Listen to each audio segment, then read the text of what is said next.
Seja mais uma vez bem-vindo para o Axor Talks. Dessa vez numa edição super especial, num formato um pouco diferente do que vocês estão acostumados. Eu sou Luciana Teles, diretora de clientes da Axor, e estou super bem acompanhada com o meu co-host da temporada de varejo, que é o Renan. Olá, Lu, bom dia, obrigado. Olá, pessoal, mais uma vez. Para quem não me conhece ainda e perdeu o primeiro episódio, eu sou o CISO e DPO do Grupo Carrefour Brasil. Boa. Ó, quem perdeu, vamos dar um recado já, né, Renan? Quem perdeu o primeiro episódio já volta 2 casinhas e assiste. Porque se tem uma coisa que eu gosto muito dessa temporada da Axor, é que cada vez que a gente traz um co-host, o primeiro episódio a gente vai lá e entende tudo da história desse co-host. Fatos curiosos, carreira, formação. Então, quem quer conhecer um pouco mais de perto o Renan, volta um episódio, tá? E a gente tem um convidado, né, Renan, que é super especial, que tem uma carreira aí de mais de 20 anos, né, Fábio? Se apresenta para quem não te conhece. Não fala assim, senão esconde a idade, a gente não pode sair dedurando assim, não. Mas o bom é que tá todo mundo no mesmo bote, Fábio, aqui tá então todo pronto. mundo no mesmo Então pacote. é bom que a gente consegue falar de algumas coisas que o pessoal já não conhece mais. Bom, eu sou o Fábio Luiz, trabalho hoje no papel de CISO de um grupo chamado Bemol, né? Nacionalmente, algumas pessoas conhecem exatamente pelo desbravamento que a Bemol vem fazendo, mas ele é originário na região norte do país, então a gente vem lá do Amazonas, né? Eu sou originário do Amazonas, mas moro em São Paulo hoje e fico exatamente no papel de CISO, cuidando do grupo nas atividades de varejo, financeiro e assim sucessivamente. Você falou aí, tenho mais de 20 anos, então pronto, vamos botar 26, já que é para dedurar, vamos dedurar certo, né? Eu podia ter falado, quase 30 anos. Não fale assim, aí a barriga já fica aí muito grande. Aí a amizade acaba, né, Fábio? Exatamente. Então, o que acontece? Já estou há 26 anos aí, desses 26, tem uma particularidade, né? Porque você sabe muito bem, a gente da área de TI, a gente se ama, né? Então, a gente trabalha mais de 16 horas por dia. Para completar assim, esse masoquismo, a gente não vira professor universitário. Então, nesses 26 anos trabalha também... com segurança ainda, que não tem horário, não tem horário comercial, é 24/7. Exatamente. Fora isso, como eu falei, para terminar de completar, o pessoal, você precisa desestressar. Beleza, vou virar professor. Então, eu também sou 22 anos professor, justamente na parte das universidades. Já rodei várias faculdades nacionais, como, por exemplo, a UBRA. Quando a UBRA estava muito forte, eu pertencia ao grupo da UBRA. Trabalhei na Rede La Salle, que também é uma outra multinacional muito forte. Trabalhei numa que quase ninguém conhece, uma tal de Estácio, não sei se vocês conhecem. Todo mundo conhece, excelente plataforma que a gente conviveu e batalhou muita coisa aí forte na época da pandemia. E atualmente eu estou na CAD, né? CAD TI, que eu acho que, se não me falha a memória, é a única faculdade que possui um credenciamento direto com a esse Council, que tem tudo a ver com o que a Bemol hoje faz, porque a esse Council ela nasceu de um conselho de e-commerce e da parte de segurança dentro disso. Então, muitos não conhecem a esse Council, mas conhecem o principal produto dela, que é o CEH, que é o curso Ethical Hacker. Então, quando você fala de Ethical Hacker, todo mundo sabe o que é, mas ninguém sabe que é esse Council que faz o Ethical Hacker, né? Então, assim, nesses 26 anos aí, a gente já andou. Hoje, eu posso falar que eu estou muito realizado, né, por estar de volta à minha terra, mas hoje, se eu tiver falar em desafios financeiros ou desafios profissionais, a única coisa que eu não fiz hoje foi cuidar da área de saúde, mas já passei por eletricidade, governo, comércio, finanças, já tive minhas degladiações com Bacen, já tive um monte de coisa desse ponto, né? Então, já rodei bastante, já em diversas áreas, mas hoje, novamente, é a terceira vez que eu estou atuando na área do varejo, né, nessa linha. Então, assim, não é um terreno desconhecido, mas com desafios diferenciados, porque, querendo ou não, a Bemol está dentro da área da Zona Franca e acaba sendo um país separado, né? Um país separado nosso em alguns aspectos. Sim. Os desafios aparentemente são diferentes, mas existem várias coisas em comuns que são interessantes da gente atuar. A gente vai falar um pouco mais sobre isso, mas tem uma curiosidade. Eu também trabalhei no varejo, né? Eu trabalhei na Lynx durante um tempo, óbvio, do outro lado da mesa, né? Talvez fornecendo ali tecnologia para grandes varejistas. E eu sempre achei o ritmo do varejo muito insano, assim, muito acelerado. Até eu vim trabalhar com cibersegurança. Porque nada pode ser pior do que isso aqui, né, gente? Que a gente faz todos os dias. Porque não tem, é sempre de noite, os principais ataques, né? Os principais casos são de madrugada, final de semana, feriado e até Natal e Ano Novo. Teve um caso clássico na minha carreira aqui na Axor, que no Ano Novo de 2022, eu fiz a contagem regressiva num call com o Bordini e um cliente que estava ali passando por um caso bem específico. Então, assim, ó, eu acho que a gente descobre que, tá bom, o varejo é muito complexo, mas a carreira que vocês dois escolheram de ser cibersegurança, né, e ser segurança, na verdade, dentro de um segmento do varejo, só ganha mais complexidade, né, Renan? Ah, sem dúvida nenhuma, né? O que você falou, varejo é insano, cyber dentro do varejo é mais ainda. Mas eu fiquei super curioso com uma coisa aqui, Fábio, queria te perguntar. Eu acho a carreira, o contexto acadêmico muito legal. A minha mãe é professora, ela é do corpo docente, então ela sempre, né, foi professora, diretora de escola. Eu já fui convidado para lecionar, mas assim, eu não consigo conciliar, cara, porque assim, varejo é uma loucura, cyber é uma loucura. E eu queria saber, cara, como é que você consegue fazer tudo isso, o que te levou, assim, porque é o que você falou, né? O meu hobby, qual que é o meu hobby? Meu hobby é dar aula. Eu acho, assim, uma coisa absurdamente nobre você passar esse conhecimento adiante, né? E aí eu queria saber, assim, cara, qual que é a sua visão da galera que está estudando, porque isso foi um trecho, né, do primeiro episódio, onde eu dizia que a gente recruta muitas pessoas e eu vejo que a galera que está aprendendo hoje é um pouco raso, assim, sabe? A galera fala, eu sei sobre cyber, mas não tem aquela base. Você tem muitos anos de experiência, eu tenho um pouquinho menos que você. E a gente sabe... Olha aí, desculpa para dizer que é mais novo, ó, tá vendo aí? Olha só, foi só para deixar claro assim, eu jogou sou na mais minha novo cara que assim, vocês velho, dois poxa. juntos. Um ano só, um ano só. Mas eu vejo, cara, assim, que né, antigamente, ou alguns anos atrás, a gente tinha uma base muito forte, quando a gente estudava e tal. E eu vejo essa galera, quando a gente vai contratar, que é um pouco raso no conteúdo. Como é que você enxerga isso, cara? Isso é verdade mesmo? Você vê que essa realidade está mudando, você que está no contexto acadêmico aí? Vamos lá, que eu entendi vários pontos interessantes na sua pergunta, espero responder todos. Primeiro, você falou com relação a tempo, né? Eu mudei um pouco a minha carreira, tá? O que eu quero dizer com isso? Apesar da gente, como você falou, nós necessitamos ter um conhecimento técnico, uma movimentação, uma interação. A gente precisa começar a entender os papéis que a gente vê exercer nas organizações que a gente senta na cadeira.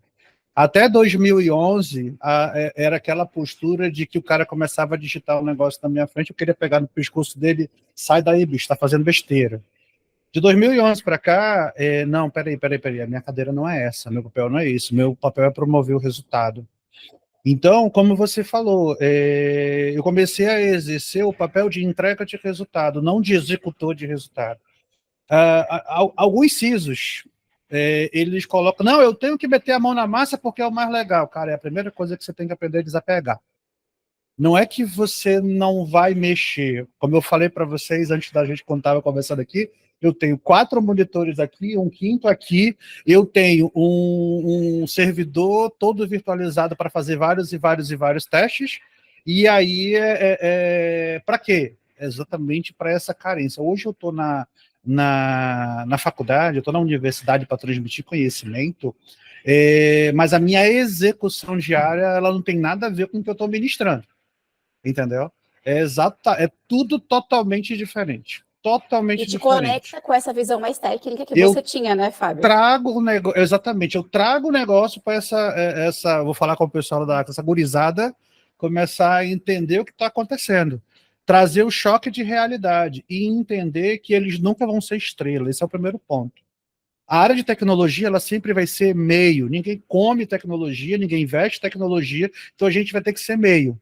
Se eu quero fazer alguma coisa, então eu tenho que entender qual é a finalidade do meu negócio para que eu possa melhorar o processo de negócio colocando o quê? Que eu sou bom, tecnologia. Se eu não entender isso, eu não consigo trazer e não sobra tempo, tá, Renan? Porque o que é que vai acontecer? Eu vou ser bombeiro, toda hora apagando incêndio. Alguém tem que estar fora da operação. E foi isso que eu fiz. E quando a gente conversou de dizer bem assim que, puta, meu hobby é dar aula. Não, meu hobby nunca foi dar aula. Meu hobby é fazer terrorismo com aluno. Entendeu? Porque se eu não conseguir fazer o terrorismo com aluno, primeiro grito de um chefe, que a gente sabe que infelizmente ainda tem chefes da escola de administração antiga, o moleque vai se jogar da primeira ponte que tiver. Então a gente faz aquele fortalecimento, a gente faz aquele preparo, a gente faz aquela... A gente começa a ensinar o aluno a ter o perfume lê diretor. Conhece o perfume lê diretor? É aquele quando dá o primeiro problema, você sente aquele cheiro aqui do diretor no teu pescoço, perguntando, e aí, já vai voltar? Então o cara tem que aprender a trabalhar sob pressão. Então hoje o meu papel dentro da universidade é fazer a ligação do que é tecnologia para isso. Tanto é, aí você me pergunta, puta, mas como é que dá tempo? É óbvio, não é só se desligar do teu dia a dia, mas também é você mudar um pouco a estratégia de trabalho. A minha, por exemplo, qual é? Home office. Hoje eu não trabalho mais presencial. Ah, quer dizer que você não vai na Bemol? Claro que eu vou. Eu tenho que renovar meu estoque de farinha, pegar meu tambaqui. É um pouco mais longe, né, Fábio, para chegar no escritório. Demora um pouco mais do que a gente para chegar no escritório. Mas esse é o ponto. O home office, ele serve para as ações. Não quer dizer que eu não vou pegar um avião, vou lá na minha terra, vou apertar a mão do meu diretor, vou fazer relacionamento. Eu faço isso.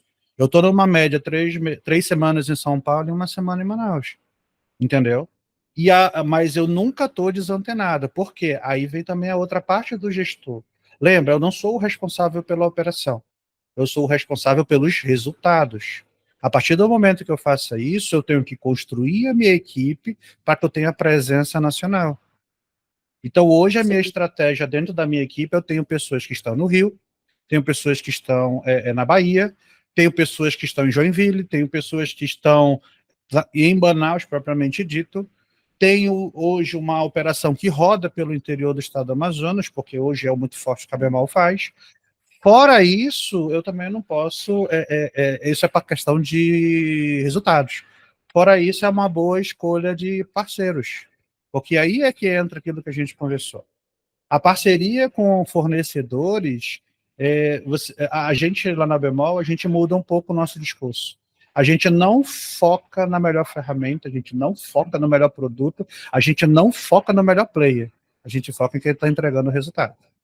Se o valor não tiver agregado, o fornecedor pode ser o número do gasto, né? Ele passeia. Entendeu? Então, por quê? Se eu não fizer isso, eu não consigo fazer o que você me perguntou, Renan, ter tempo. Entendeu? Ter tempo. Senão eu não consigo, porque eu preciso que os resultados sejam entregues, senão eu não consigo ter tempo. Entendeu? Muito bom. Não sei cara. se eu respondi sua pergunta. Respondeu sim. Não, é legal como você consegue fazer a gestão de tudo isso. E o mais importante, eu acho que é forjar esse pessoal que está chegando no aço, né? Então, é o que Mas você tem falou, que ser. ter resiliência. Isso é sensacional. Cara. Você me permite um ponto, você tocou numa palavra que eu gosto bastante, resiliência, mas eu queria falar um pouquinho dela, se você me permite. Não é que você está equivocado, é porque eu percebo a movimentação de todo mundo usando essa palavra e a gente acaba colocando no nosso dialeto diário. Cara, eu não posso fugir ao fato que eu sou professor, né? A gente fala de resiliência, e todo mundo fala resiliência, e aquele negócio me incomodando, de ter alguma coisa errada. Aí a gente vai para o dicionário, né? O que é resiliência? Resiliência é a capacidade de um corpo voltar ao seu estado original depois de uma pressão. Ou seja, houve uma deformação, houve um dano, houve alguma coisa. O que eu trabalho nos meus meninos nunca foi resiliência, chama-se resistência. Eu não quero que eles se quebrem para depois ter que juntar os cacos. Entendeu? É óbvio. Eu faço papel de paizão também, pego na mão, vem cá. Para mim não tem melhor ferramenta de cibersegurança do que uma boa garrafa de café. Porque com essa boa garrafa de café, você tá aí, mano, o que tá doendo? Fala para mim. E se a gente fizer desse jeito? E, cara, esse é o ponto. Hoje a gente vive num mundo de IA. Puta, você espirrou, cara, toma um lencinho e uma IA falando de saúde. Tudo é IA, tudo é IA. Só que o pessoal esquece. IA é como todas as outras ferramentas que teve no passado, é martelo. Quem ainda continua martelando são as pessoas. Então eu preciso capacitar o marceneiro. Porque se for comprar um martelo de ouro, o cara der 20 marteladas, o prego ficar torto e não entrar, não me interessa. Eu preciso que um cara com martelo enferrujado, com uma porrada só, bota o prego para dentro. Entendeu? E esse eu entendo muito hoje que o papel do gestor moderno é esse. Por que eu estou falando isso? Você pegar um guri aí de 17 anos, 16 anos, 14 anos de idade, colocar ele 3 horas de YouTube e botar ele na frente de um GPT da vida, vai sair. Tu vai perguntar para ele, mas tudo bem, como a Luciana falou. Mas e a contextualização, como você também falou? E o conhecimento básico? Não, o cara vai tirar, ele vai te entregar a caneca.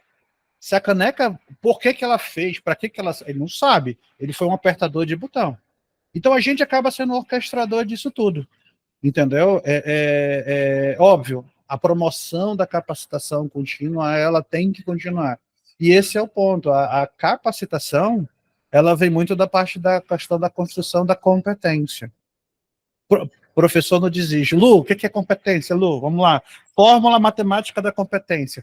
Olha, Fábio, que pergunta mais difícil. Qual é a fórmula da competência? Olha, se eu tivesse que responder, não sei, para o meu time ou para os meus alunos hoje, eu diria que eles têm que, para poder somar competência, bastante esforço, tem que ter ali uma dedicação muito forte. Eu não acho que é só uma questão de inteligência, eu acho que é uma questão de esforço, tá? Para ter competência.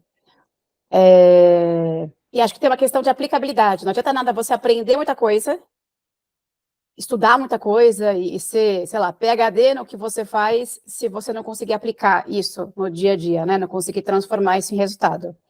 E aí eu sempre coloco na minha vida, eu sempre acredito que existe uma questão, talvez etérea, intangível, de sorte, que se soma à competência.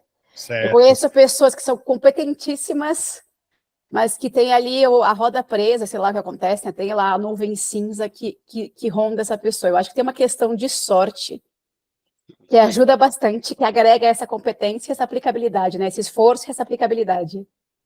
Vai com a relatora, Renan, ou tem uma opinião diferente? Eu vou muito em linha com a Lu. Eu acho que para ratificar assim, é materializar entregas, né? Eu acho que isso também vai muito do contexto. Assim, eu tenho o mesmo raciocínio de conhecer pessoas assim geniais, mas que, sei lá, por alguma ordem do destino, os planetas não estão alinhados, ela não consegue aplicar aquilo que ela realmente desenvolveu. Mas eu vou muito em linha, sabe? Eu acho que é isso que eu penso. Isso é uma coisa legal. Vocês falaram da percepção da competência e algumas ações de se ter uma competência. Só que a pergunta, ela foi um pouco mais acadêmica da coisa, que isso é uma outra coisa que a gente, como gestor, precisa começar a entender. O quê? Não existe a caixinha mágica que resolve todos os problemas, não existe a metodologia que resolve. A gente tem que ter a sensibilidade de todos os itens que estão hoje no mercado e verificar o que é aderente ao nosso negócio. E aí a gente vai para uma coisa seca. Como eu falei, uma fórmula matemática. Competência é conhecimento, mais habilidade, mais atitude. Vocês falaram claramente a percepção dessas 3 variáveis. Então, a resposta de vocês não está errada. Só que esse é o ponto. A gente, no papel de gestor, no papel de CISO, no papel de qualquer um do C-Level, a gente tem que perguntar o que eu hoje estou proporcionando para o meu time para desenvolver conhecimento. Por que eu desenvolvo conhecimento? Cara, eu desenvolvo conhecimento, YouTube, GPT, Alura, Udemy, um monte de vídeo gravado, livro, isso proporciona conhecimento. O Udemy me pegou de surpresa agora. O Udemy me pegou de surpresa, porque eu sempre falei Udemy. Agora, cara, eu posso estar usando o nome da ferramenta errado. Eu sempre usei o Udemy, nunca fui corrigido. Se tiver alguém que trabalha na Udemy ou na Udemy assistindo a gente... Quem me respondeu dessa forma foi o pessoal da Udemy dos Estados Unidos, porque eu fechei o Udemy não, o Udemy, né? Eu fechei uma parceria. Udemy, né? Agora travou aqui. Sabe como é que é, mano? O Louro tem esse problema, então a gente trava mesmo. Então, eu conversei com o pessoal deles dos Estados Unidos e eles pronunciaram assim, ainda bem que eles pronunciaram antes de mim, né? Aí eu não passei vergonha. Não, mas aí faz sentido o Udemy, faz sentido com a pronúncia americana, faz todo sentido. Porque, pelo que eu entendi, é uma sensação de posse, então o MAI está dentro do nome. Mas, continuando, buscar conhecimento é isso. Agora vem a outra parte. O que eu hoje estou proporcionando para essa galera que eu estou treinando desenvolver as habilidades deles. Você começa a conversar com A, com B, com C, quantas empresas hoje tem... E não é só hard, né, Fábio? E não é só hard, como pois você falou. Mas esse é o ponto. O que eu estou fazendo? Puta, botei um cara lá, o cara estudou um FortiGate da vida, o cara sabe fazer cafezinho com FortiGate. Fantástico. Mas qual é o laboratório que eu estou fazendo com ele antes de jogar ele na vida? O que eu estou fazendo para ele desenvolver o conhecimento dele e transformar isso em habilidade? Porque aí é que entra o soft skill que você acabou de mencionar. Quando eu coloco o cara dentro de um laboratório, entenda, não é um laboratório com telinha piscando lá dentro. Não, não é isso. É um laboratório do cara sentado do lado de um cara mais experiente, de um cara começar a participar de reuniões pesadas para ele entender quais vão ser as cobranças que vão vir para ele. É preparar o cara que, esse conhecimento todo que você acabou de adquirir, você tem que usar dessa forma. Se você não usar dessa forma, você vai ser convidado a participar do Projeto Paraná. Você conhece o Projeto Paraná, não? É o Projeto Paraná Rua, né? Porque o cara vai ser promovido imediatamente. Renan, o cara vai ser promovido imediatamente ao mercado de trabalho. É fantástico isso. Conheço bastante. 57% das demissões ocorrem por falta de relacionamento. Entendeu? Então, quer dizer, isso é um número assustador. E olha, você tá. Puta, isso aqui não era um podcast para falar de cibersegurança e não sei o quê. A gente está falando de cyber, mas a gente está falando de cibersegurança. Sabe por quê? A gente esquece que dos ativos de segurança. Quando a gente vai fazer o mapeamento de alguma coisa, vai fazer um assessment, o capacity, o servidor, o virtualizador, o firewall, e cadê o people? Lembra que continua sendo um ativo de informação. Quando a gente vai para LGPD ou GDPR, tanto faz, e você vai levantar ativos de informação, o que é que a legislação menciona, tanto daqui quanto da Europa? Qualquer artefato capaz de reter ou absorver informação. O ser humano também é. Então a gente precisa tratar, sabe por quê? Beleza, eu consigo meter uma regra de firewall, mas o cara que eu acabei de treinar 6 meses, ele vai sair com um ódio da empresa, vai ser o meu futuro atacante. Entendeu? Se eu jogo o cara num coisa, eu vou ter um inimigo dentro de casa. Aí vem, 67% dos ataques ocorrem da onde? Dos insiders. Então a gente sim está falando de cibersegurança, porque esse também é outro ponto. Quando a gente fala de cibersegurança, a gente quer meter tecnologia. Fantástico, nunca foi. Soluções de cibersegurança foi como eu falei agora há pouco. Tudo isso é martelo. FAIR é martelo, EDR é martelo, XDR é martelo, tudo isso é martelo. Se eu não contextualizar numa solução e principalmente não viabilizá-la ao negócio que eu estou aderente, esquece. Eu vou dar um exemplo para vocês. Se você pegar qualquer livrinho hoje e você vai ver que existe um fenômeno mundial que todo mundo de segurança da informação está atacando, chama-se Shadow IT. Por que Shadow IT? Porque os outros setores da empresa começam a meter tecnologia indiscriminadamente para dentro da empresa, trazendo risco. E se você for trabalhar numa empresa que Shadow IT faz parte da cultura organizacional, você virar para o board dela falar bem assim, cara, numa auditoria internacional a gente sempre vai pegar a não conformidade aqui. E o board virar, beleza, me traz a declaração de risco assumido que eu assino. Esse risco eu quero porque hoje a minha competitividade é feita por causa disso. E aí? Como é que fica a tua cibersegurança? Você está entendendo? Por isso que eu falo, você não... Renan, eu acho que você deve ter vivenciado uma época que a galera de cibersegurança tinha o controle universal de todos os problemas de segurança da informação. Chamava-se a palavra não pode. Isso aí não pode fazer. Não, isso aí não pode. Não, cara, o desafio nunca foi esse. Eu preciso que a máquina da economia gire. Se o meu negócio hoje diz para mim que ele tem que entregar um boiadi para o meu cliente, eu vou desenhar a solução e vou te dizer, tá aqui, os vetores de ataque são esse. A gente controla dessa forma. O risco residual é esse. Tá aqui para você assumir o risco residual. E pau na máquina, mano. Vamos fazer dinheiro. Se não fosse para pensar em cair na metodologia niche, que está hoje crescendo bastante, não tinha camada de recuperação, pô. Sim. E você está numa área, só complementando aqui da minha visão, você está numa área em que o resultado financeiro é cada vez mais agressivo do ponto de vista de margem, né, da questão de como vive o varejo no Brasil, né?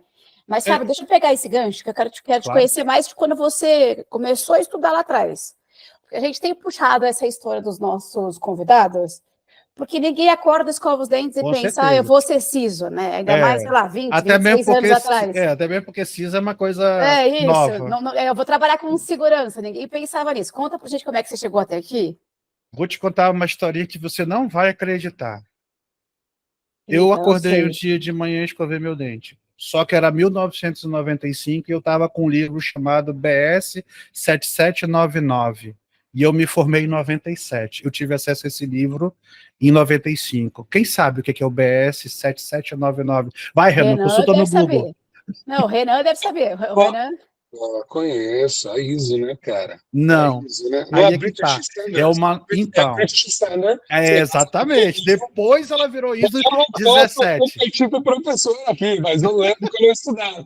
Pois é, o BS, olha só que coisa legal. Cibersegurança nasceu no comércio. Por quê? A BS 7799 foi um conjunto de boas práticas e recomendações que depois viraria a ISO 17000, que era de segurança da informação, que era orientações de como o comércio iria encarar o novo fenômeno que tinha acabado de acontecer em 92, que foi a internet. Porque ele estava se abrindo, o que aconteceu? Cara, preceito básico, conceito de valor. O que é que eu quero dizer com isso? Aonde o dinheiro vai estar, é lá que vai estar também a bandidagem. Então, comércio eletrônico começando a crescer. Até por uma questão de ROI, né? É claro. Olha, eu vou te dizer, hoje, eu ouvi em alguns eventos que eu participei a fala de aquele desafio que o gestor de TI ou o CISO tem de convencer o board. Cara, isso é passado. Isso é passado. Empresa que não pensar nisso, ela dura 3 anos. Sabe por quê? Porque tem um molequezinho com uma 4090 que eu não consigo comprar porque tem que justificar o cara, processando com um hashcat, quebrando senha, entrando e roubando muito mais do valor do que eu pensei em investir. Então é tipo assim, o board hoje que não pensa nisso é a mesma coisa que abrir uma loja física sem aquele segurança na porta e o circuito de CFTV, cara. O comportamento é o mesmo. Tá pedindo para ser roubado. E isso vai acontecer. Depois de você ver a melhor forma como você vai fazer isso, mas olha só isso daqui. Isso aqui é uma coisa boba. Cara, professor, a gente não resiste. Peço até desculpa por isso. Mas olha isso daqui, cara. Isso daqui é um dado que tem do instituto chamado Ibraspid. Isso aqui é dado público. Isso aqui saiu na mídia. Olha lá, até março de 24, olha ali, ó. É um outdoorzinho. Aí você pensa assim, poxa, isso não acontece muito, isso foi Brasil. Mas olha como o 23 fechou. Não existe mais isso, cara. Esse negócio tem que convencer. Não, cara, hoje se você não pensar em processo, procedimento, você sabe quanto leva hoje para um equipamento ser infectado quando você coloca ele desprotegido na internet? Quanto tempo? 34 segundos. Imagina agora, deixa eu pegar um gancho. Você falou do trabalho remoto? Sim. E aí eu quero ouvir vocês dois sobre esse ponto. Renan, você está falando de 34 segundos para ter um device infectado. Como é que a gente controla? Device desprotegido. Desprotegido, beleza. Mas aí, vamos falar, trabalho remoto, o que mais aconteceu foi a galera usando os devices pessoais para poder, inclusive, colocar acesso a e-mail, acesso a ferramentas internas. E até hoje a gente vê isso, né? Porque acabou que meio que normalizou essa questão do você usar a sua ferramenta pessoal, o seu device pessoal para o trabalho. E aí, a gente até falou sobre isso no último evento da comunidade, e deixa eu pegar já fazer o merchan aqui nesse gancho. Turma, se você que está ouvindo a gente não faz parte da CTI Community, que é a comunidade da Axon no WhatsApp, se inscreve, a gente vai colocar aqui na descrição o link de inscrição, né? Tem um processinho de validação por uma questão de segurança, mas se inscreve, porque a gente tem discussões riquíssimas, tem conexão com pessoas de mercado, né? A gente organiza mesas de troca, e para quem é gestor, né? O Renan já participou, eu quero o Fábio no próximo encontro também. A gente faz aí alguns encontros presenciais ao longo do ano, que tem alguns temas próprios de discussão, né? Mas um dos temas foi que um novo desafio do CISO agora é conscientizar não só a turma da operação, mas os executivos também, da importância de ter os seus devices protegidos. Porque, querendo ou não, quando a gente fala da operação, acaba sendo até uma decisão meio que top-down, né? A gente decidiu que os devices têm que ser protegidos, beleza. A gente tem visto muitos casos recentes de executivos tendo seus acessos aí roubados, e aí vários casos de investigação sendo abertos aqui com o nosso time por conta de acesso a contas públicas. Então, GovBR e assim por diante, tá? O que é um caso bem sensível para os executivos, né? E me fala, o Renan e Fábio, como é que vocês fazem para, na prática, ter uma política de controle de device para poder evitar justamente que em 34 segundos as informações daquele profissional ou daquele executivo estejam aí em risco, né? Vai lá, Fábio, você é o convidado. Olha aí, ó, isso chama sair pela tangente, viu? Cara, ó, aí é que entra uma coisa interessante, tá? Dentro da área de tecnologia, e talvez hoje seja o principal erro que a grande maioria tem, voltar àquela fala que eu disse agora há pouco, da caixinha mágica de soluções de todas as coisas que existem na Terra, né? Aquela que a gente vai... Posso fazer uma brincadeira, Renan, você me permite? Claro, sem dúvida. É aquela que a gente empacota, coloca na prateleira do Carrefour, o cara vai lá, coloca no carrinho, paga e tô salvo, né? Uhum. Pronto. Todo mundo acha que existe isso. Esquece. Nunca foi, nunca vai ser. A nossa área, ela tem o privilégio de ser dividida em camadas. A gente tem ataques que vem na camada de hardware, ataque que vem no file system, ataque que vem no sistema operacional, ataque que vem na regra de negócio. Cada camada dessa eu tenho uma solução específica. Academicamente falando, a gente chama isso de superfície de ataque, exatamente aonde eu posso atacar. Com a pandemia, cara, se você for procurar superfície de ataque, todo mundo grita bem assim, nossa, foram as VPNs. Nunca foi. Superfície de ataque chama-se usuário. Aquele vetor chama-se VPNs. E aí esse é o ponto. Muita gente, foi na época que eu acho que mais descobriram vulnerabilidades em VPN. Porque exatamente todo mundo foi para VPN. Por quê? Porque o artefato, o martelo mais pesquisado foi VPN. De um tempo para cá, novamente, eu vou falar um dado que não é mistério porque ele é público. Mas se você puxar o Gartner, você vai ver lá as soluções de firewall. O primeiro firewall mais existente no mundo, top das galáxias, ou bam lá no quadrante mágico, Palo Alto. E olha, se você vê o gráfico, ele está aqui em cima. Segundo, o pessoal da Fortinet, aqui embaixo.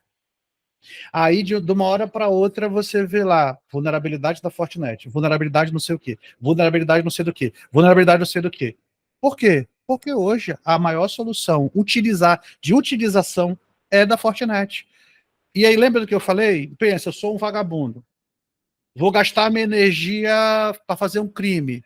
Eu vou gastar em um cara só, eu vou gastar em 50 caras que estatisticamente eu tenho uma probabilidade de ter mais sucesso. O cara vai gastar mais. Então é óbvio que a galera começou a bater de forte na Fortinet. E nenhum player. Eu vou falar uma coisa aqui baseada em estatística, eu não estou afirmando.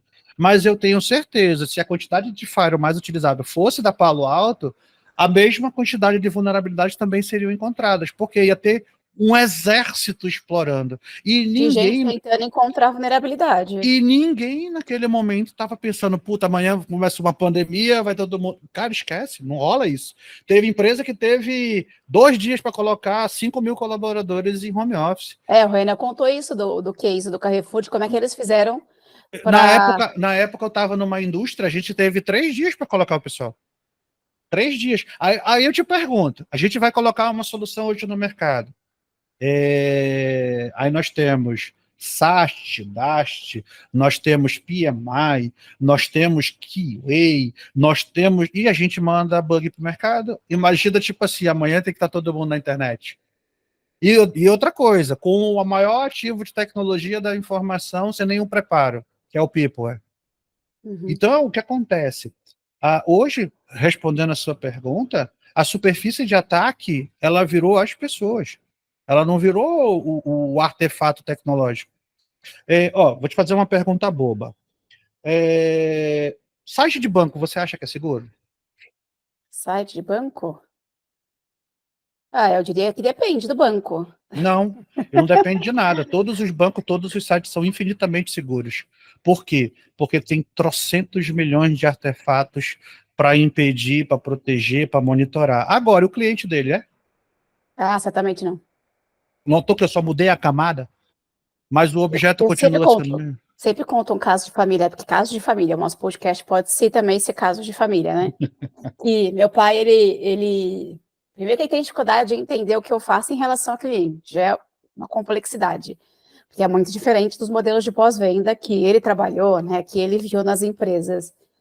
E aí, quando eu falo que eu trabalho com isso dentro de segurança, aí fica um tempero a mais.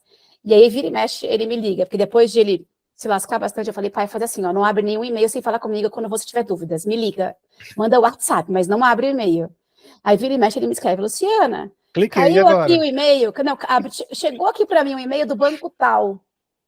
Aí eu falei, pai, qual é o assunto? Tá falando que que eu ganhei alguma coisa. Aí eu falo, pai, vamos lá, tu tem conta nesse banco? Aí ele falou, não. Eu falei, vamos começar por esse critério, papai. Então, tudo que não tiver conta no banco, você não abre, beleza? Você segue, não precisa nem me ligar mais. Já segue, já excluindo. Então, eu acho que tem essa questão da educação e segurança, e a gente falou bastante sobre isso no último episódio ali com o Renan também, que não é uma coisa óbvia no nosso país. Não. E eu estou falando de uma pessoa... Já vou até antecipar, não é só no nosso país, é no mundo todo. E isso é um, desculpa até te interromper, Luciana, mas isso é um assunto tão crítico, lá vai, professor, não resiste, que é por isso que a parte de cibersegurança moderna hoje é dividida no conceito de cores. A gente bate a questão de cores, nossa, que coisa, tá enfeitando muito. Cara, não é enfeitar, entenda a proposta do cara que desenhou isso daqui. Ele fez o que é? Papéis e responsabilidades. Hoje não tem mais o super-herói que vai fazer tudo da área de cibersegurança como o menino do TI que a gente tinha antigamente. A gente tinha um cara de TI numa empresa de 300... Não, cara, hoje tem que ser equipe. Hoje a gente compete contra a IA, a gente compete contra o crime organizado. Ele já, pensa comigo, vamos fazer a conta de padeiro. Pensa comigo. Imagina o Carrefour Online, tá? O cara vai levantar uma estrutura para atacar o Carrefour. Ele vai ter que gastar o que o Renan gasta para proteger, ou até muito mais. Agora pensa comigo, ele pega, faz um escaneamento bobo aí na internet, vários provedores pequenos que têm vulnerabilidades nos DNS, que tem DNS transitário, ou aquele DNS que o pessoal menciona que eu consigo fazer um enxerto lá e rotacionar porque não tem proteção de MX ou então SFC, não tenho nada disso. Aí o que acontece? O cara levanta uma página igual a do Carrefour, ele pega 10 clientes do Carrefour e esses 10 clientes dão R$1.000 para ele. É 10 mil reais, brincando. Tá entendendo? Sim, agora, olha só, já que é para fazer propaganda de casa, a Axo detectou uma vez um cara tentando levantar um site falso da Bemol, a gente foi investigar. Os meninos conseguiram entrar, a gente conseguiu fazer dentro da meninos é modo de falar do norte, tá? Então, eu te peço desculpa, o pessoal do time... como se fosse gurios. Exatamente. Quando você vê os meninos, quando a gente fala os meninos, é porque são pessoas próximas que estão trabalhando com você.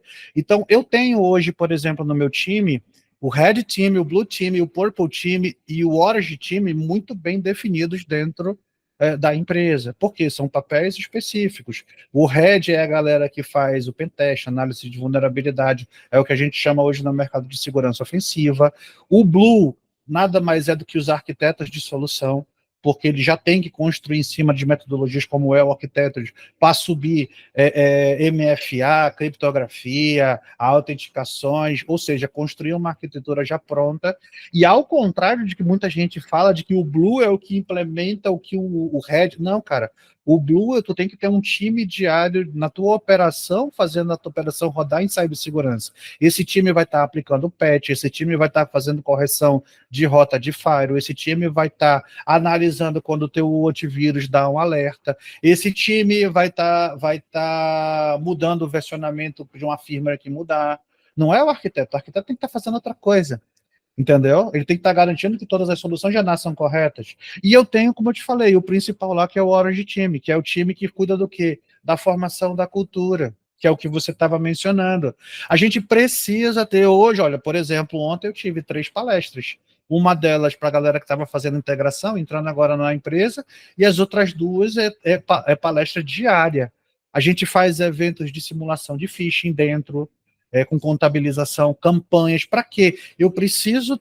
é porque eu estou procurando o mal nos meus colaboradores. Não, gente. Eu estou treinando o pessoal, eu estou ensinando eles a ver por uma ótica diferente, eu estou gamificando, tipo, cara, puta, caí, preciso fazer o treinamento de novo, entendeu? E é nessa linha. Para quê? Para fortalecer o meu colaborador, entendeu? Sim, eu ainda não consegui hoje criar o time Green e o time Yellow por uma outra vertente muito difícil que o nosso mercado tem, que aí é que volta aquela frase que eu falei, que se a empresa hoje não estiver pensando em cibersegurança, e o cara de cibersegurança precisa convencer, saia e vá para outra empresa. Sabe por quê? Essa empresa não vai durar muito. E por que você vai fazer isso? Porque tem 33 mil vagas abertas sem serem preenchidas. Por quê? Aquilo que o Renan falou. Tem muito apertador de botão, mas que não tem conhecimento, cara. Então, se você é um cara que sabe o que faz, se você é um cara que rotaciona isso aqui tudo e você entrega valor, não perca tempo em mostrando ninguém, porque para implementar isso aqui se gasta muito tempo. Se você ainda tiver tempo, ainda tiver que gastar tempo tendo que justificar, deixa lá, cara. O logo da empresa vai fazer parte daquele estudo da Ibrasp. Porque cara, hoje não é mais se vai invadir, é quando. E quando invadir, o que você já fez previamente? Olha só que coisa interessante. Eu participo também de outros grupos, né, de cibersegurança. O Renan vai gostar disso. Um cara escreveu bem assim, gente, existe algum framework? Eu já comecei a me coçar, né? Não pode falar de framework, eu já me coço todo dia. Existe algum framework para a gente fazer na hora da invasão? Sabe qual foi a minha resposta? Jejum e oração. Não estou mentindo. Jejum e oração. Porque não se faz disaster recovery na hora do desastre. Se faz disaster recovery pré. Você fez um data vault, você fez o backup, você fez o plano de retorno dos sistemas, você colocou redundância, você fez hot site, você treinou o seu time, porque senão fica todo mundo que nem aquele Sil do pica-pau, né? O que eu faço? Para onde eu vou? Você precisa... olha o giro antes do desastre acontecer. Só que esse é o ponto. O desastre ele é previsto. Ô, Renan, deixa eu aproveitar aqui essa deixa para poder te ouvir sobre essa questão de devices e tudo mais, não só da galera operacional, mas também dos executivos aí da empresa. Bom, vamos lá, Lu. Acho que eu comentei um pouquinho disso, né, no nosso primeiro episódio, mas eu acho que todo esse contexto que o Fábio trouxe aqui é interessante, e acho que eu vou falar um pouquinho mais do lado do usuário final, dos colaboradores. A gente tem terceiros também plugados, né?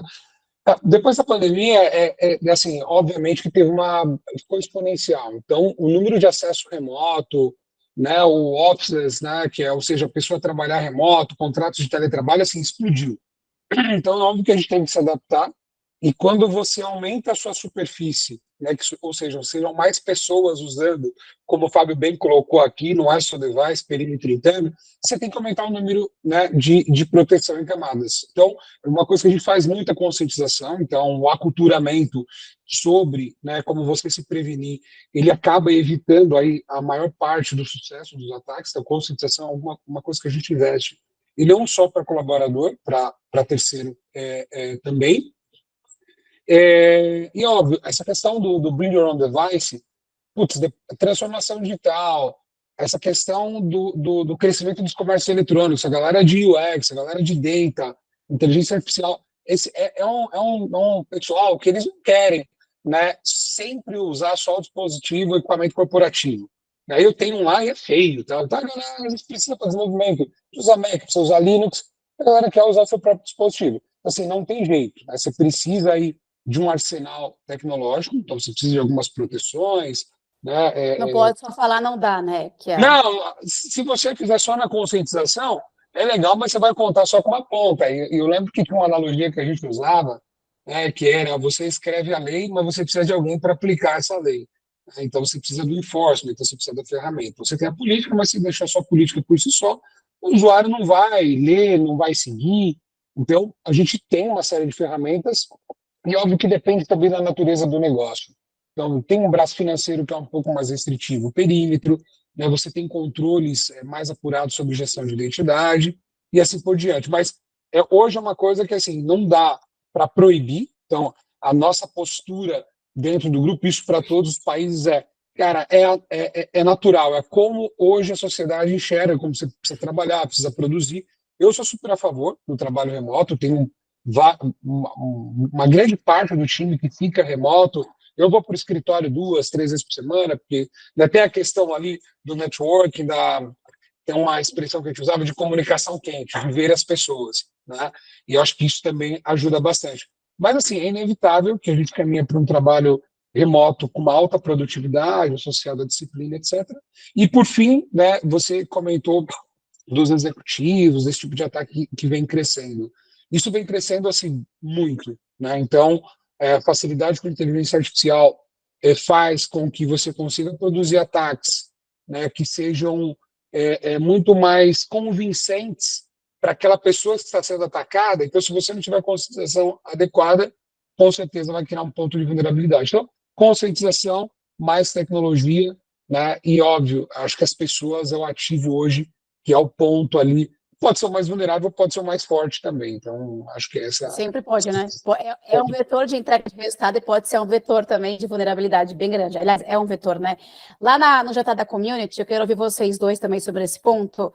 Um dos nossos CISOs, do mercado financeiro, no caso aqui, ele estava comentando sobre a conexão que ele faz, sempre que ele tem que falar de educação em cibersegurança, que ele tenta puxar para alguma coisa pessoal. Então, que ele chamou a galera da empresa, né? E aí foi fazendo ali um roadshow sobre isso, para falar sobre a segurança dos aplicativos de Instagram, redes sociais, como no geral, né? WhatsApp e tudo mais, para que segurança passasse a ser um tema da pessoa física também. E a partir disso, virar um tema que também impacta no negócio. Como é que vocês fazem isso hoje? Porque ninguém acorda também falando, quem é das áreas de negócio, né? Eu imagino, falando assim, vou lá assistir uma palestra de vocês para falar sobre segurança do negócio, né? Perdão. Bom, antes de eu responder essa pergunta, eu queria adicionar mais uma caixinha no fluxo do Renan, que eu achei muito legal isso que ele falou, né? O uso, isso, e no final a gente precisa colocar a responsabilização também, tá? Por que eu digo isso? Cara, você quer usar, puta, você usa a árvore de Natal que você quiser, ela pisca, mas olha aqui, ó, o termo tá aqui, ó. Lembra? Ó, eu tenho um livro, é um livro que eu acho ele fantástico, não consegui encontrar um outro livro que tenha tanto conhecimento quanto ele tem, um livrinho assim de capa preta que a gente folheia, né, são 66 livros mais ou menos, né, e ele diz muito que tudo me é permitido, mas nem tudo me convém. Então é tipo assim, você vai dar permissão pro cara, você pode, faz o que você quiser, mas a responsabilidade é sua. Entendeu? Puta, isso parece muito bonito. Não, isso não parece muito bonito. Você precisa dar segurança jurídica para o teu processo também. Se eu não tenho... Vamos lá, tratativa de risco. Só existem 4 maneiras de se tratar um risco. Ou eu aceito, ou eu transfiro, ou eu mitigo, ou eu elimino. Eu elimino o risco? Não, o risco sempre vai existir. O que eu faço nesses 4 é em cima dos vetores. Então, se o Bring All Your Own Device é o meu vetor de possível ataque, beleza. Eu consigo fazer o que o Renan falou, fantástico. Melhoro a minha gestão de identidade. Cara, tem empresa hoje que tá com VDI na veia, cara. O cara poder trabalhar, cara, tu quer trabalhar, trabalha da tua geladeira com a tua telinha de LCD, mas você vai abrir um RDP autenticado, vai cair numa VPN quarentena, vai rodar trocentos scripts de verificação, para só depois você detectar e encontrar o teu desktop virtual. Entendeu? A puta leva 10 minutos para eu começar a trabalhar. Não interessa. É aquilo que ele falou, camadas, soluções tecnológicas em cima do vetor de ataque. Então, quando você fala... repete para mim, por favor, sua pergunta, que eu acabei divagando e perdi. Imagina, era sobre a questão de educar as pessoas, né, partindo do ponto de vista pessoal, Isso. e não só do negócio, né? Então, peraí, eu vou ensinar a educação pro meu pai, né? Sobre e-mail, sobre redes sociais, enfim, para que ele possa também entender o impacto no negócio. Hoje, por exemplo, a gente faz as palestras, os eventos, né, presenciais. Nós temos as palestras, por exemplo, também remotas. Nós temos vídeo, aulas. E é como eu falei, a gente precisa ter o incentivo, né? Aquele mesmo livrinho também que eu gosto de usar muito, ele fala ou vem pelo amor ou vem pela dor, né? Hoje em dia, a camada mimimi atrapalha a gente trazer pela dor, mas ela ainda funciona. O que é que eu quero dizer com isso? Pelo amor, né? Hoje a Bemol ela faz uma coisa fantástica, que é o programa de desenvolvimento individual. E nesse programa de desenvolvimento individual, um dos percentuais que contribui para o plano de remuneração variada, a famosa PL, né? É um percentual de treinamento. Então, hoje, o incentivo que a gente tem na formação da cultura dos colaboradores internos é fazer os treinamentos. Se eu não cumprir a minha taxa de treinamento, eu vou sentir no meu bolso. Entendeu? A oportunidade está sendo dada para todo mundo. E pela dor, é aquela parte que eu mencionei para vocês, os termos. Não é porque eu quero pegar o meu notebook, que tem muito mais processamento ou muito mais memória, aqui que eu vou pegar os dados da empresa, por exemplo, e vender para o meu concorrente. Então, ele tem que ter. E lembrando, um outro fato muito importante, o vetor de risco, que no caso, esse daí do trabalho remoto, ele não causa impacto só num pilar de risco. Muita gente confunde vetor com risco, mas, na verdade, hoje, se a gente for a olhar à luz de legislação, só existem, se eu não me engano, 12 riscos mapeados. Né? Risco financeiro, risco de vida, risco. O resto são vetores que batem diretamente nesses riscos. Eu só não estou lembrando agora, o 31.000, ISO 31.000. Na ISO 31.000 tem um mapeamento mundial dos riscos. Só que esse é o ponto. Muita gente, tipo assim, eu vou liberar o e-mail para todo mundo aqui. Qual é o risco? Risco de vazamento de dados. Nunca foi. Vazamento de dados é vetor. Se o dado vazar, qual é o risco que eu tenho? Risco legal, eu vou pegar um processo. Risco financeiro, eu vou perder dinheiro. Sim, risco de imagem, né? de imagem. Você Opa, notou? Sim, peguei. Eu vou te interromper porque está acabando aqui o nosso tempo e o nosso podcast, que foi mais uma aula, né, Renan? A gente aprendeu aqui muito com o Fábio, porque nada como conversar com o professor, né? Mas agora eu vou te fazer uma pergunta, Fábio. Se você não fosse da área de segurança, o que você seria? Eu continuaria na área de infraestrutura, que foi onde, porque, como eu falei, a parte de cibersegurança teve muito tempo que ela foi confundida com a área de infraestrutura, porque que era o cara que levantava o Firewall, era o mesmo que instalava o Linux na máquina. Sim. Que era, cara, então eu estaria com certeza na área de infraestrutura. E como é que você explica na sua casa? Não, agora me fala, ou então, agora quer saber, vai sair um músico daí, né? Vai, Fábio. Não. Eu tenho um outro hobby, além de dar aula, que eu sou operador de som, né? Mas esse é o hobby do hobby, né? Isso aí, eu era operador de som lá na igreja, né? Então, isso aí é uma coisa muito nichada para Papai do Céu, né? Mas a outra coisa que eu seria, apesar de eu não ter tido estômago, eu trabalhei 1 ano e meio como perito forense. Eu não tive estômago para aguentar muitas das coisas que eu saí esbarrando, sabe? Também trabalharia com a parte criminal. Eu sou jornalista por formação, né, Fábio? Então, quando eu escolhi ali, enfim, quando eu perguntava o que você vai querer ser, eu falava, vou cobrir policial, vou cobrir caso de polícia, ainda bem que eu larguei o jornalismo. E aí, mais uma coisa, como é que você explica para tua família, né, para tua esposa, enfim, o que você faz todos os dias?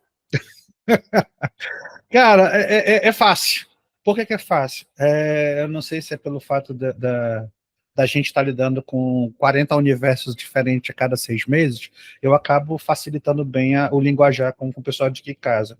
Aqui em casa, eles só precisam descobrir que a gente lida com fraudadores, só que em vez de na loja, é na internet. Basicamente é isso que eu explico. Mais do que isso, eles vão mandar eu ajeitar a impressora da sala.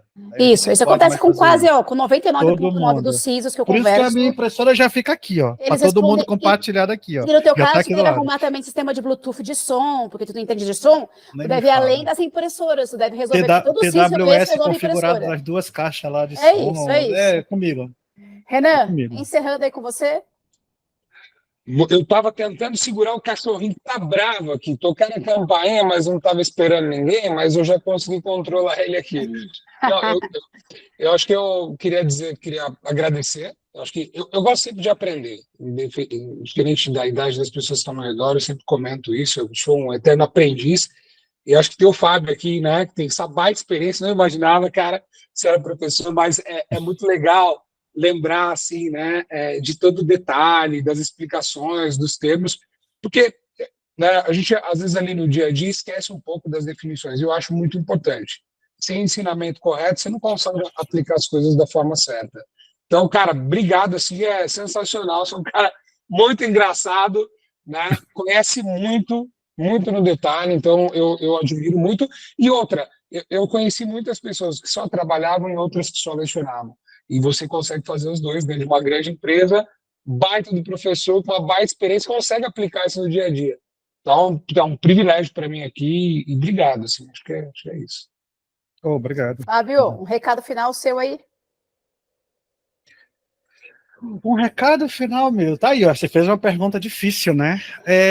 Um recado final, né, que talvez eu possa dar é o que hoje eu uso muito para balizar o meu processo decisório, tá? Bom, como eu deixei bem claro, né, nos exemplos que eu dei, a fé que eu professo, né? Então, uma delas é você escolher uma fé, porque essa vida ela é meia doida, então você tem que se pegar em algumas coisas que estão fora dessa vida, senão você pira. Esse é o primeiro dela. E o segundo é uma coisa, é uma frase, eu não sei se tem dono essa frase, mas eu vi num treinamento de estatística que eu achei fantástica. Então eu uso muito ela até hoje, isso foi há quase 20 anos atrás. Em Deus eu acredito 100%. Para todo o resto, mostre-me os dados. Então, se você não tiver dado, se não está instrumentalizado, você não consegue. Porque aquela metodologia de você fazer assim, ó, aí o vento bateu do norte para o sul, ela costuma não ser legal para ser um processo de escolha. Então, sempre é bom estar balizado em dados. Boa, gente. Olha, para você que está assistindo, comenta, dá seu feedback. Se tiver sugestão de pessoas ou pautas que você gostaria que a gente tratasse aqui no podcast, manda aqui nos comentários, que é sempre muito bom contar com essa contribuição de quem está do outro lado aqui do notebook, né? Porque a gente está gravando remoto esse episódio, porque a gente sabe que muito do que a gente tem como propósito com esse podcast é trazer a comunidade para discutir, é compartilhar conhecimento de qualidade com a comunidade, né? E conseguir garantir que a gente está ali de alguma forma para além da tecnologia, mas ajudando o nosso mercado a ficar mais forte frente aos atores maliciosos, tá bom? Um abraço muito grande. Obrigada, Fábio. Obrigado, Renan. Sempre muito bom. Até mais, gente. Obrigado. Tchau, tchau. Obrigado, gente. Até a próxima. Valeu. Tchau, tchau.